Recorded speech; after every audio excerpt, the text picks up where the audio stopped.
Hi friends, this is Sridhar Narayana. Welcome to my YouTube channel Sridhar Narayana analysis. ఈరోజు వీడియోలోకి వెళ్ళినట్లయితే దేశంలో పెరుగుతున్నటువంటి క్యాన్సర్ మహమ్మారిపై పూర్తి విశ్లేషణ.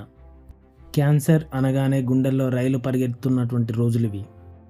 మన దేశంలో క్యాన్సర్ కేసులను పరిశీలించినట్లయితే దేశవ్యాప్తంగా క్యాన్సర్ కేసుల్లో కనిపిస్తున్న భిన్న వైఖరి 2015 నుండి 19 వరకు నమోదైనటువంటి గణాంకాల ఆధారంగా తాజా అధ్యయనం వెల్లడి. మహిళల్లో కేసులు ఎక్కువ, పురుషుల్లో మరణాలు ఎక్కువ. స్క్రీనింగ్ ద్వారా క్యాన్సర్ను ముందే గుర్తించే వీలుండటమే స్త్రీలలో తక్కువ మరణాలకు కారణం. క్యాన్సర్ లక్షణాలను నిర్లక్ష్యం చేయడం వల్ల వ్యాధి ముదిరి మరణిస్తున్నటువంటి పురుషులు. మారిన ఆహార అలవాట్లు, జీవనశైలి మార్పులే కేసులకు ప్రధాన కారణం అంటున్న నిపుణులు.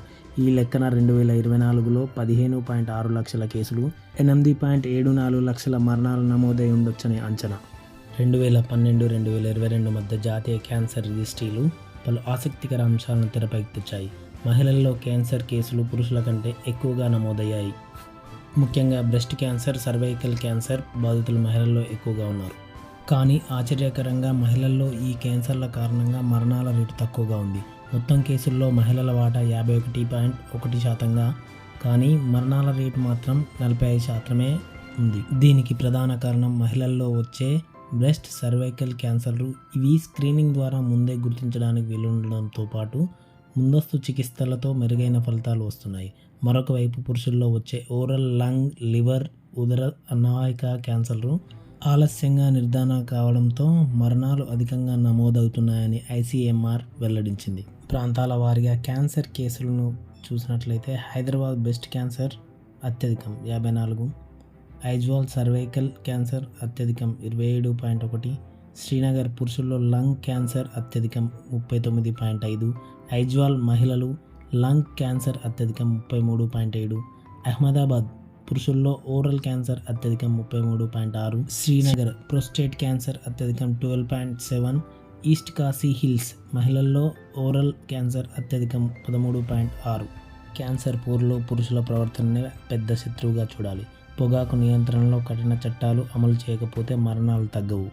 గ్లోబల్ అడల్ట్ టొబాకో సర్వే ప్రకారం 2009-10లో 34.6%గా ఉన్న పొగాకు వినియోగం 2016-17 నాటికి 28.6కి తగ్గింది. అయినా క్యాన్సర్ కేసులు పెరగడానికి పొగాకు ప్రమాదం 20 ఏళ్ల తర్వాత బయటపడే గుణం ఉండడమే కారణం. అధిక మద్యపానం కూడా నోటి క్యాన్సర్ భారాన్ని పెంచుతుంది. మద్యం, పొగాకు రెండు విడిగా క్యాన్సర్ ప్రమాదాన్ని పెంచుతాయి. ఇవి కలిపి వాడితే మరింత ప్రమాదం పెరుగుతుంది. మరణాలకు కారణం ఈ అలవాట్లే. పురుషుల్లో ఊపిరితిత్తుల క్యాన్సర్ కంటే నోటి క్యాన్సర్ కేసులు ఎక్కువగా నమోదవుతున్నాయి. అందుకు ప్రధాన కారణం గుట్కా, జర్దా, బీడీ, సిగరెట్, పొగాకు వినియోగం అలవాట్లేనని ప్రముఖ అధ్యయనం పేర్కొంది. క్యాన్సర్ లక్షణాలను పురుషులు ఎక్కువగా నిర్లక్ష్యం చేస్తుండడం వల్ల చికిత్స మొదలుపెట్టేసరికి వ్యాధి 3 లేదా 4వ దశకు చేరుకుంటుంది. దీంతో చికిత్సలు చేసినా ఫలితం ఇవ్వడం లేదని అధ్యయనం వివరించింది.